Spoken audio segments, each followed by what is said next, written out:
mwisho wa dahari hata mwachilia na hata mkumbukia, hata wakati wa masumbuko, wakati wa mateseko na wakati wa mahangaiko. Kwa sababu Mungu akatupa tumaini kana kwamba hata tuacha wala hata tupungukia, wala hatakuwa na hali ya kutosahau katika maisha yetu.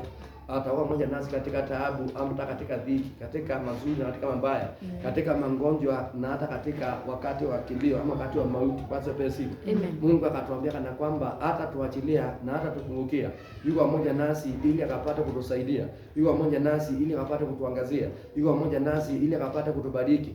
Jehova yuko pamoja nasi ili akapate kutuponya kwa magonjwa zetu, akapate kutuponya kwa madhaifu zetu zote, na akapate kutufungua kwa vifungo zote zinazofunga na kukamata maisha yetu. Kwa sababu akatuambia mahali pale kitabu cha Ufunuo, kwa sababu na kwa wakati shetani alipokuwa mahali pale mbinguni, akawa na wivu na akawa na hali ya kuonea mwanadamu, akawa na hali ya kuinuka kinyume. Wakati aliona mwanadamu amekuwa anakupewa mamlaka ya kutawala dunia, Shetani mahali pale akaona wivu na akaona chuki na akawa na hali ya kuinuka ili akapata kumwonea mwanadamu, Shetani ya chini. Na ndiposa alipotamani kutawala kule mbinguni, kukawa na vita kali, kukawa na vita kuu, kukawa na vita zikainuka pale mbinguni. Malaika wa Shetani na malaika wa Mungu wakawa wakipigana. Maana inasema Mikaeli, malaika mkuu wa majeshi ya mbinguni, na jeshi lake wakampiga Shetani na wakamfunga na wakamtupa katika dunia, na akajipata katikati ya bahari. Na wapo pale mbinguni wakasemezana kwa sauti kubwa, wakasema ole wake dunia na mwanadamu akaye kule duniani, maana yake ile mfitini na ile mpinzani mkubwa wanadamu amekwisha kutupa kule duniani, na ako na mbio sana kutamani kutafuna mwanadamu ili akapata kumpepeta na kumwona katika ulimwengu ama katika dunia, kwa sababu lakini akasema watakaokolewa, watakaokombolewa watamshinda kwa shuhuda za vinywa vyao, watakaposhuhudia mahali pale katika ukuu wa Bwana ama katika utukufu wa Bwana ama katika mamlaka yake Mwenyezi Mungu ama katika damu ya Yesu Kristo iliyotilika mahali pale msalabani. Wakawa na hali kusema watamshinda yule ibilisi, watamshinda yule mwovu Shetani, na wakapata kumwangamiza na kumtia chini ya nyayo zao, ili wakazidi kutawala pamoja na Mungu wao. Kwa sababu wakazidi kutawala milele na milele pamoja na Mungu wao, wakisha kumtisha Shetani chini ya nyayo zao, wakisha kumtisha Shetani mahali pale chini ya miguu yao, ili mahali pale wakapokea mamlaka na uwezo, wakapata kusonga na mbele katika maisha, katika huduma na hata katika kazi zao na katika nyumba na katika familia, usiku na hata mchana. Kwa sababu maana yake ni Jehova na hakuna aliye kama yeye. Kwa hivyo siku ya leo ukiwa na hali ya kufungua moyo wako, ukiwa na hali ya kujiachilia mbele za Bwana ama mikononi mwa Bwana, Mungu atakupa uwezo na mamlaka ili ukapate kushinda kila ila zote na nila zote za ibilisi, kila mbinu zote alizokuwa amepanga kinyume na maisha yako. Mungu atakupa uwezo wa kushinda katika jina la Yesu Kristo. Maana yake wale malaika wakasema waliokuwa kule duniani ama katika ulimwengu walimshinda yule ibilisi kwa vinywa vya ushuhuda wa vinywa vyao na kwa damu ya mwana kondoo iliyotilika mahali pale msalabani.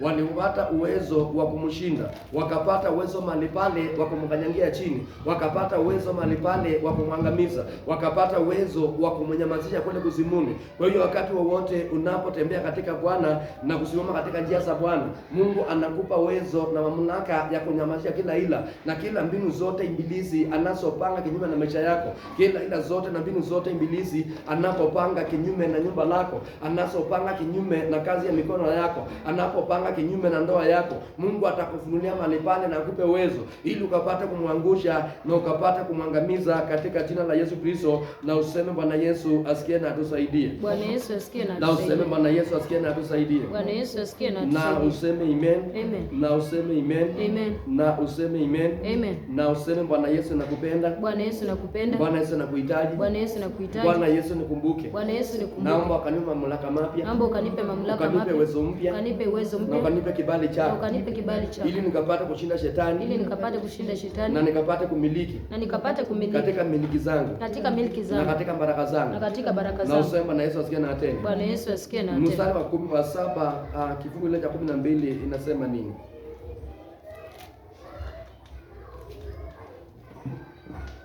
Kulikuwa na vita mbinguni Mikaeli na malaika zake wakapigana na yule njoka.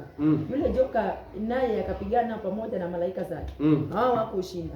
Wala mahali pao hapakuonekana tena mbinguni. Yule njoka akatupwa, yule mkubwa, nyoka wa zamani aitwaye Ibilisi na Shetani, udanganyaye ulimwengu wote.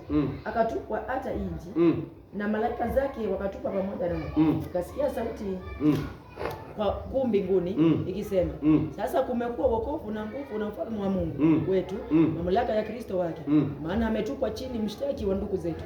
Yeye awashtakie mbele za Mungu wetu mchana na usiku. Na wakamshinda kwa damu ya mwana kondoo, kwa neno la ushuhuda wao, ambao hawakupenda maisha yao hata kufa.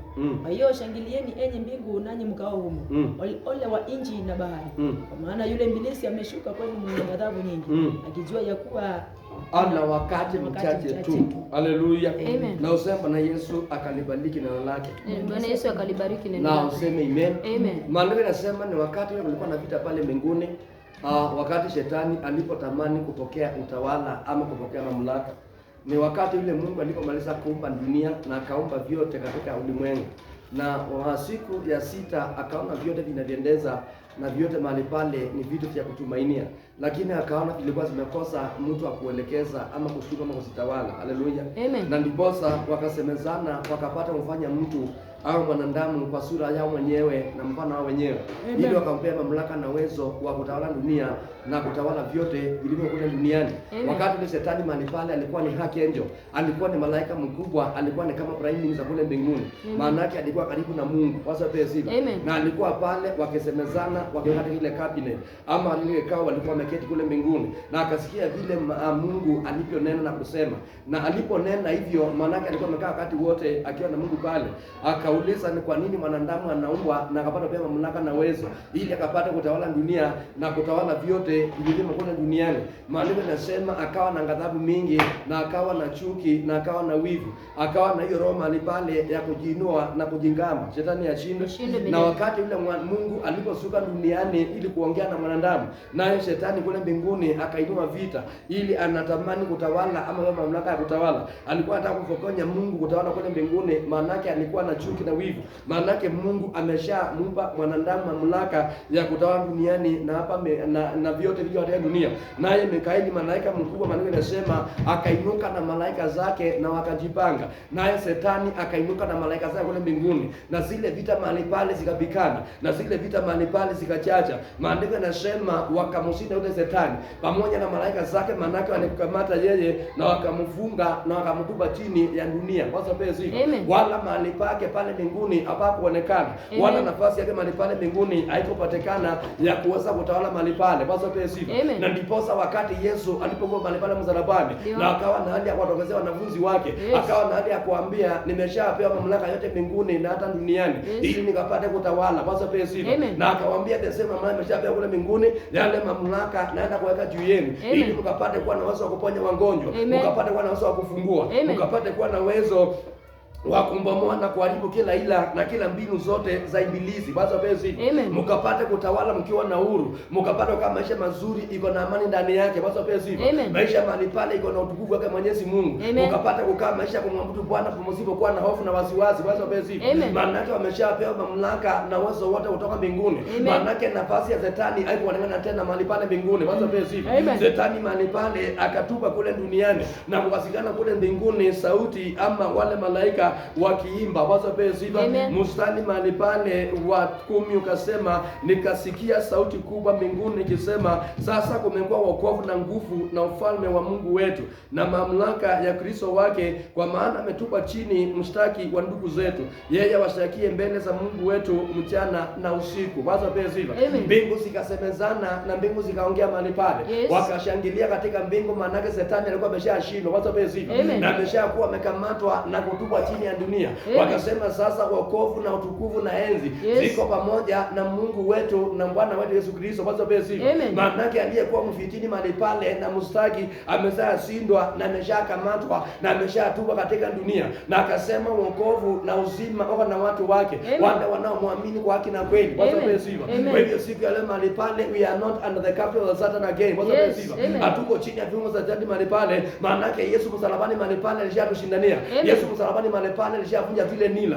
Yesu msalabani alishaangusha zile madhabahu. Alishaangusha mahali pale zile anga zote na mbinu zote, ngome zote ambazo Shetani alikuwa ameinua kwa vitini mwanadamu ama kutesa mwanadamu nazo, Shetani ashinde. Yesu mahali pale msalabani alishaziangusha, alishazibarabazisha na kuzibomoa na kuachilia wokovu kwa ajili ya watumishi wa Bwana, na kuachilia wokovu kwa ajili ya kanisa la Bwana na kwa ajili ya nyumba za wateule. Basi wapewe sifa. Kwa hivyo siku ya leo tuko na neno la kujivunia. Siku ya leo mahali pale tuko na neno la kumshangilia Bwana. Tuko na neno mahali pale ya kumtukuza Bwana. Maana yake Mungu ameshashinda ulimwengu. Basi wapewe sifa. Mungu mahali pale ameshashinda utawala wa Shetani. Na Mungu mahali pale anatawala kiti cha enzi na anatawala milele hata milele. Naye Shetani na malaika zake wote wamekaa walishawekwa chini ya nyayo zetu ili wakapate kuwa tormented. Bwana wapewe sifa. Nasi mahali pale tukapata kutawala pamoja na Mungu wetu, tukiwa na furaha, tukiwa na amani, tukiwa na ushindi mahali pale na matumaini mapya katika jina la Yesu Kristo mwana wa Mungu. Na useme Bwana Yesu asikie na atende. Bwana Yesu asikie na atende. Na useme Bwana Yesu asikie na atende. Malaika akasema sasa kumekuwa na wokovu na nguvu na ufalme wa Mungu kwa ajili ya wateule na watakatifu wa Bwana. Tunapoenda kuomba kwa ajili ya siku ya leo, nataka nikuombee wokovu wa Bwana ukapata katika moyoni mwako, wokovu wa Bwana katika nyumba lako, wokovu wa Bwana katika kazi ya mikono lako, wokovu wa Bwana katika ndoa yako, wokovu wa Bwana na nguvu zake na mamlaka yake na ufalme wa Bwana ukapate kushuka ndani yako ili utawale usiku na hata mchana. Kwa sifa ili ukapate kuona makuu ya Jehova, ukapate kuona mamlaka na kibali hata baraka zake, ukapate kuwa na amani katika moyoni mwako na ukapate kuwa na ushindi mahali pale na chochote unachofanya ukapate kufanikiwa, ukapate kustawi mahali pale kwa jina la Yesu Kristo. Maana yake wokovu na ufalme na mamlaka ya Bwana iko pamoja na wateule wa Bwana. Maana yake Shetani ameshashindwa mahali pale. Kwa sifa tunapoenda kuomba asikie mchana siku ya leo, nataka nikuombee kama kunayo anga Shetani alikuwa ameinua ili kapate kupigana maisha yako, ili kapigana na huduma lako, ili kapigana na nyumba lako, ili kapigana mahali pale ndoa yako, ikapate kupigana kazi ya mikono lako, ikapate kupigana na watoto wako, ili anga mahali pale Shetani Mungu akapate kuianguza. Kwa sifa naye Mungu mahali pale atawala katika moyoni mwako, akupe ushindi mahali pale, akupe wokovu. Bwana ape sifa, akupe matumaini mahali pale ya kuendelea, akupe neema ya kuendelea mpya, neema ya kusimama na kuinuka na kuendelea katika jina la Yesu Kristo mwana wa Mungu. Maana yake hakuna jambo inayomshinda Mungu. Yote mahali pale inawezekana kwa Mungu. Unapoona kwamba siku ya leo kama kuna magonjwa yanapiga nyumba lako, kama kuna laana zinakupiga mahali pale, kama kuna vifungo za ibilisi, Mungu akapata kuondoa siku ya leo ili akapata kuachilia wokovu, ili akaachilia ukombozi, ili akaachilia ufalme wako utawale maisha yako. Bwana Yesu apewe sifa. Na wakati ule ufalme unapoenda kutawala, ukapata kupokea nguvu za Bwana, ukapokea nguvu za kumtumikia, ukapokea nguvu mahali pale ambazo ni nguvu mpya, nguvu za kutengeneza pesa, za kutengeneza utajiri, nguvu mahali pale za kufanya kazi, nguvu mahali pale za kuinua ndoa yako, nguvu mahali pale za kuinua nyumba lako, nguvu mahali pale za kusimama na kuendelea na kunawili katika maishani mwako. Na useme Bwana Yesu asikie na atende. Bwana Yesu asikie na atende. Na useme Bwana Yesu asikie na atende. Bwana Yesu asikie na useme amen. Na useme amen. Mahali pale chini akawa na hali ya kusema kwa maana ametupa chini aliye mshtaki wa ndugu zetu, yeye awashtakie mbele za Mungu wetu mchana na usiku. Nao wakamshinda kwa damu ya mwana kondoo na kwa neno la ushuhuda wao, ambao hawakupenda maisha yao hata kufa, katika jina la Yesu Kristo. Basi pesi. Amen. Haleluya. Amen. Bwana Yesu pesi. Amen. Baada ya kusema hivi akasema nao walio kule duniani, maana yake aliyemfitini wa mbingu na Mungu wetu Bwana Yesu Kristo ameshashindwa kule mbinguni na ameshakamatwa na kutupwa duniani. Haleluya. Nayo dunia mahali pale ilikuwa na mwanadamu aliyekuwa amepewa the dominion and the power kutawala dunia yote na vyote vilivyo katika dunia. Basi pesi. Sasa yule malaika Mikaeli katika sauti ya kinywa chake akasema sasa naye yule mwanadamu atakuwa na uwezo wa kumshinda yule ibilisi ama yule Shetani mahali pale kwa damu ya mwana kondoo iliyotilika mahali pale msalabani. Basi pesi. Damu ya Yesu inaonena mema, inaonena uzima, inaonena wokovu, inaonena ukombozi. Damu ya Yesu Kristo mahali pale inaonena mamlaka mapya, inaonena kuinuliwa na kuendelea. Damu ya Yesu Kristo mahali pale inaonena baraka katika maisha ya watakatifu wa Bwana iliyotilika mahali pale msalabani. Na wakati ilivyotilika mahali pale, maandiko yanasema ikafunja milango ya kuzimu, ikawa na hali ya kufunja miamba na ikafunja hata makaburi, na miili ya watakatifu mahali pale ikafufuka. Wenye haki mahali pale wakabaki wakiwa huru, wakabaki mahali pale wakimtukuza Bwana, wakabaki mahali pale wakimuinua Jehova, wakabaki mahali pale wakimwabudu kwake na kweli. Maana yake damu ya Yesu ilikuwa imeshaachilia ushindi, ilikuwa imeshaachilia wokovu, ilikuwa imeshaachilia ukombozi. Bwana Yesu apewe sifa. Tunapoenda kuomba siku ya leo, naenda kunena damu ya Yesu Kristo ni kwa ajili ya maisha yako, ni kwa ajili ya mwili wako, ni kwa ajili ya nafsi yako, kwa ajili ya nyumba lako, kwa ajili ya kazi kazi ya mikono yako. Na wakati damu ya Yesu Kristo inapoenda kwanza kunena, maandiko yanasema ni damu inaonena mema, inaonena baraka, inaonena uzima, inaonena wokovu, inaonena uponyaji. Damu ya Yesu inapoenda kwanza kunena katika maisha yako, inapoenda kwanza kunena katika mawazo yako, mawazo yako yanapopokea uzima, mwili wako unapokea uzima, maisha yako yanapopokea uzima, kazi ya mikono yako itapokea uzima, watoto wako watapokea uzima, hiyo ndoa yako itapokea uzima. Na kama kulikuwa na kisirani, hiyo roho kisirani itaanza kuondoka. Kama kulikuwa na vita, hiyo roho itaanza kuondoka. Kama kulikuwa na vita ama vifungo mahali pale, zile vifungo zitaanza kukatekateka, ili ukapate kumbaki ukiwa huru, ukapate kumbaki ukimtukuza Bwana katika jina la Yesu Kristo. Na kuombea mchana siku ya leo, damu ya Yesu Kristo ikapate kunena moyoni mwako, ikaanza kunena katika mawazo yako, damu ya Yesu ikaanza kunena katika nafsi yako, ikaanza kunena katika nyumba lako, damu ya Yesu Kristo ikanena katika sehemu lako, ikanena kwa fedha zako, ikapate kunena katika ujaji wako, na katika watoto, na katika mume wako, na katika ndoa yako, ili usingi wa Bwana ukapate kuonekana katika jina la Yesu Kristo. Na hivi akasema kwa usuda vinywa vyao wataenda kumsuda maana pale katika jina la Yesu Kristo. Wale waliokombolewa kwa jina la Yesu Kristo, wale waliopewa mamlaka na uwezo wa kutumia jina la Yesu Kristo, wakamwambia Shetani, imeandikwa mwanadamu hataishi kwa mkate peke yake, bali ataishi kwa kila neno linalotoka kwa Mwenyezi Mungu.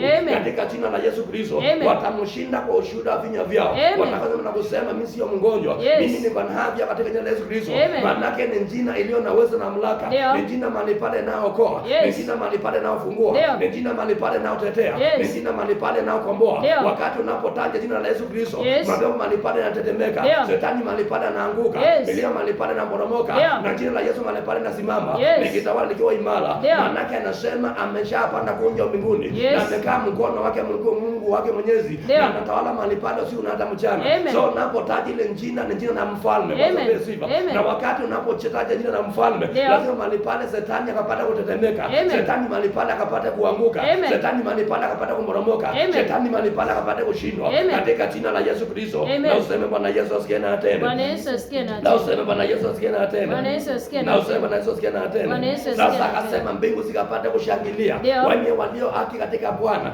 waliokombolewa katika Bwana, wenye mahali pale wameshasamehewa dhambi zao, malaika kapata kusema, kapata kushangilia. Maana yake wokovu wa Bwana pamoja na wao, utukufu wa Bwana, nguvu za Bwana sio pamoja na wao, ili mahali pale wakapata kutawala pamoja na Mungu wa milele na milele katika jina la Yesu Kristo. Shetani mahali pale hata kuwa na uwezo kwa wale wateule waliokombolewa, waliosafishwa kwa damu ya Yesu Kristo, waliosamehewa dhambi zao, waliokombolewa mahali pale. Shetani mahali pale hata hukumu tena, Shetani mahali pale hata walani tena, Shetani mahali pale hata weka chini tena. Maana yake hiyo damu inanena katika maishani mwao katika jina la Yesu Kristo. Kwa hiyo akasema mbingu kapata kufurahia, wanazopewa sifa, na wale wote waliopokea wokovu wa Bwana, waliopokea wokovu wa Kristo, waliopokea wokovu wa msalaba, wakapata kushangilia na kufurahia. Maana yake wokovu wa Jehova utaanza kuwasaidia usiku na hata mchana. Wala Shetani mahali pale hata watumia tena, wala Shetani mahali pale hata wafikia tena, wala Shetani mahali pale hata kamata tena, wala hata watanzania mahali pale katika jina la Yesu Kristo. Tunapoenda kuomba siku ya leo,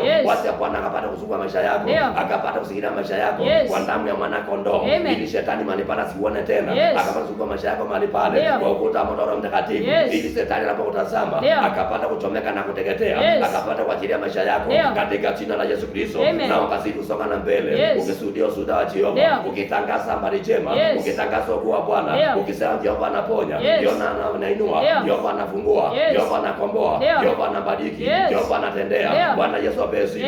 Maana yake Jehova ameshaokoa maisha yako. Usije mahali pale kukaa chini, wala Shetani mahali pale asikunyamazishe. Basa sauti yako mahali pale kama vile malaika amesema. Bwana Yesu apewe sifa. Wakasema mahali pale kuna kushangilia, kuna furaha kule mbinguni kwa wale waliokombolewa, wale waliokuwa wamesamehewa, wale mahali pale walipokea haki. Bwana Yesu apewe sifa. Utakuwa furaha kwao. Maana yake Shetani hata watesa tena, Shetani hata wakalia tena, Shetani hata wangaisha tena. Maana yake ameshashindwa na ameshatupa katikati la siwa la moto wa milele. Mahali pale anachomeka usiku na hata mchana katika jina la Yesu Kristo. Bwana Yesu apewe sifa. Lakini wale wa mahali pale walio katika mataifa, walio katika dunia, wale bado hawajakombolewa, wale bado mahali pale hawajaokolewa, wale bado mahali pale wanatenda dhambi, yule malaika akasema ole kwao. Maana yake ile Shetani mahali pale akona ghadhabu, anajua kuna wakati mchache ataenda kuwasanga kama ngano. Malaika mahali pale wakaanza kuhurumia mwanadamu mwenye alikuwa amekataa Yesu, aliyekuwa amekataa wokovu, aliyekuwa amekataa mahali pale kutembea katika njia za Bwana. Malaika akasema ole wake. Ole wake mahali pale akaya duniani. Mwenye alikataa wokovu. Mwenye alikataa damu ya Yesu Kristo. Mwenye mahali pale alikana imani yake. Bwana Yesu apewe sifa. Akasema mahali pale ole wake. Maana Shetani ameshatupa kule. Na Shetani anazunguka kila mahali akitafuta mtu mahali pale akapata kummeza, akapata kumwangamiza. Malaika mahali pale akaanza kuhurumia. Bwana Yesu apewe sifa. Tunapoenda kuomba siku ya leo, kama mpaka kuwa umeokoka, na kuombea Jehova akuokoe, na kuombea Jehova akufungue, na kuombea wokovu wa Bwana kaingia ndani yako, uzima wa Bwana kaingia ndani yako, neema ya Bwana kaingia ndani yako, kibali cha Bwana, mamlaka ya Bwana ikapata kuingia ndani yako, uponyaji wa Bwana uingia ndani yako. Nenda katuambia siku ya Sunday, yeye ni Mungu anayeponya, yeye ni Mungu anayeokoa, yeye ni Mungu anayefungua, yeye ni Mungu wa vita, yeye ni Mungu anatetea watu wake, anawapigania watu wake mchana au usiku. Ili akawaambia useni mahali pale, simameni imara mkaona wokovu wa Bwana, mkapate kuona ukombozi wa Jehova, mkapate kuona vile Mungu atawatetea. Ninasema ni wana wamekubali jina la Yesu Kristo, ikapate kuwatawala usiku na hata mchana, ikapate kuokoa na kuwakomboa. Tunapoenda kuomba siku ya leo, wokovu wa Bwana ukaingia ndani yako, ukombozi wa Bwana uingia ndani yako, amani ya Bwana ingia ndani yako, uzima wa Bwana ukapata kuingia ndani yako, na Bwana akaanza kutembea na wewe, neema ya Bwana ikaanza kutembea na wewe, mamlaka ya Bwana ikae ndani yako. Amesema ufalme na wokovu wake Mwenyezi Mungu ambaye ni Mungu wenu Bwana Yesu Kristo. Oh my God, oh my Father, unaenda kutawala na wateule wake, unaenda pamoja na watakatifu wake, wale waliokubali kuokolewa katika jina la Yesu Kristo. May the power of the Lord Jesus Christ and his kingdom come upon you, na katika nyumba lako mahali pale, ili Kristo atawale pamoja na wewe, na akalinde maisha yako, na akalinde nyumba lako, akalinde kazi ya mikono lako. Yesu mahali pale akushindanie. Kama kulikuwa na vita zinazopigana maisha yako, zinazopigana ndoa yako, wacha Bwana kupigania siku ya leo. Kama kulikuwa na laana, hiyo laana ikapata kuondoka. Kama kulikuwa na kifo, hiyo roho ya kifo ikaondoke. Kama kulikuwa na magonjwa, magonjwa kapate kuondoka. Umaskini ukaondoke, uame ukapate kuondoka. Laana za kifo na mauti nakemea siku ya leo, zikapate kuachilia maisha yako, ili ukapate kumbaki ukiwa huru, na ukapate kumtangaza Yesu aliye hai, ukapate kutangaza habari za Yesu. Nasema ni habari njema. Wakati wale wanafunzi wa Yesu waliopokea habari njema, wakaanza kuhubiria watu wa mataifa, na watu wa mataifa mahali pale wakakubali, wakakubali habari njema. Yule Petero mahali pale akawabatiza, yule Petero mahali pale akaombea, mamlaka na uwezo wa Roho Mtakatifu ukashuka ndani yao, wakafunguliwa mahali pale, wakaanza kutabiri pamoja na wanafunzi wa Yesu Kristo, na wakaanza kutembea wakihubiria habari njema. Nataka nikuombea siku ya leo, pokea hiyo neema na hiyo mamlaka, ili ukapate kutabiri, ili ukapate kuhubiria habari njema, ili ukapate kutembea kwa mataifa, ukiambia mataifa Yesu anaokoa, Yesu anafungua, Yesu anakomboa, Yesu anainua, Yesu anatembelea watu wake waliotoka jina lake. Na useme Bwana Yesu asikie na atende. Bwana Yesu asikie na Na useme Bwana Yesu asikie na atende. Usikwe katikati ya wale malaika alihudumia. Wale malaika mahali pale alikuwa akiwaombea. Maanake alikuwa anasema ole wake dunia. Na yule akaya mahali pale duniani, mwenye amekana imani ya Yesu Kristo, mwenye amekana ushuhuda wa Yesu Kristo, mwenye mahali pale amekana damu ya Yesu Kristo, ile damu inayookoa, ile damu mahali pale inafungua, ile damu mahali pale inaona mema. Akasema ole wake yule mtu anaokana damu ya Yesu Kristo, maanake Shetani atambebeta, maanake Shetani atamwangusha, maanake Shetani atamuua. Yule malaika mahali pale akaanza kumhurumia. Bwana Yesu apewe sifa. Nataka nikuombe usiku miongoni mwake wale wanaohurumia mahali pale malaika, bali ukapate kwa miongoni mwa wale wanaosema Yesu ni Bwana, wanaosema Yesu anaokoa, wanaosema Yesu anafungua, wanaosema Yesu anatenda, wanaosema Yesu anaponya, wanaosema Yesu anainua. Bwana Yesu apewe sifa. Nataka nikuombe hiyo neema siku ya leo, upokee hiyo kibali, upokee hiyo mafuta, upokee hiyo mamlaka, kwanza kushuhudia Yesu ambaye Yesu ameshashinda mauti na ameshashinda kifo, na mahali pale anatawala pamoja na watakatifu wa Bwana. Na useme Bwana Yesu asikie na atende. Bwana Yesu asikie na Na useme Bwana Yesu asikie na atende. Bwana Yesu asikie. Ole wake anakaya kule duniani, mwenye amekana msalaba wa Yesu Kristo, mwenye amekana damu ya Yesu Kristo, mwenye amekana wokovu, mwenye amekana imani mahali pale. Maana akasema ole wao, maanake watakaoshinda Shetani ni wale wamekumbali damu ya Yesu Kristo, ikapate kutakasa maisha yao, ili ikapate kuwaokoa. Wale wako na ushuhuda katika vinywa vyao ya kwamba Yesu anaokoa, watakuwa na uwezo wa kushinda Shetani, watakuwa na uwezo wa kushinda majaribu, watakuwa na uwezo wa kushinda magonjwa, watakuwa na uwezo wa kushinda laana, watakuwa na uwezo wa kushinda vita, watakuwa na uwezo wa kushinda dhiki, watakuwa na uwezo wa kushinda mahangaiko, watashinda njama na kiangazi, ili mahali pale wakapate kupenya, ili mahali pale wakapate kutawala, ili mahali pale wakapate kuokolewa, wakapate kuinuliwa. Hawatamalizwa na magonjwa, hawatamalizwa na laana, hawatamalizika mahali pale kwa ajali. Maanake Jehova atawaokoa, maanake Jehova atawainua, maanake Jehova atawapigania, maanake Jehova atawashindania. Hata kama maadui watainuka, watashikana mikono mahali pale, wale maadui watawaweza. Maanake Jehova akasema watano kuja kwa njia saba, lakini anapoenda kuinuka wataenda kusambaratika kwa njia saba. Katika jina la Yesu Kristo natangaza kwa wale waliokolewa, wale waliokombolewa kwa damu ya Yesu Kristo, wale wako na ushuhuda wa Yesu katika vinywa vyao, watamshinda shetani, watashinda majaribu, watashinda lahana, watashinda visirani, watashinda magonjwa, watashinda mahali pale masikini, watashinda kila aina ya dhiki na kila aina ya uharibifu inayotembea duniani ikitafuta watu wa Mungu ili kapate kuangamiza. Haitawanasa mahali pale, manake kwa ushuhuda wa vinywa vyao wataenda kushinda mahali pale. Malaika sema, shangilieni mbingu nanyi mkao mbinguni mliopokea wokovu. Hamna haja ya kuomboleza, hamna haja ya kulia, hamna haja ya kufika mwisho, hamna haja mahali pale ya kuwa na wasiwasi wala kuwa na kufika mwisho, manake aliyesulubisha mahali msalabani ameshasema yote imekwisha, na wokovu wake akaachilia watu wake, akaachilia ukombozi wa dunia, na dunia mahali pale kapokea wokovu na wakaanza kushangilia ndani yake. Na useme Bwana Yesu asikie na tena, Bwana Yesu asikie na na useme Bwana Yesu asikie na tena. Bwana Yesu asikie na Ninapoenda kumalizia mahali pale katika kitabu cha Matendo ya Mitume kifungu cha 10 kuanzia mstari wa 34, unapoenda kumalizia mahali pale na mstari wa 41, neno mahali pale likanipa nguvu mpya, likanipa uwezo mpya na mamlaka mapya.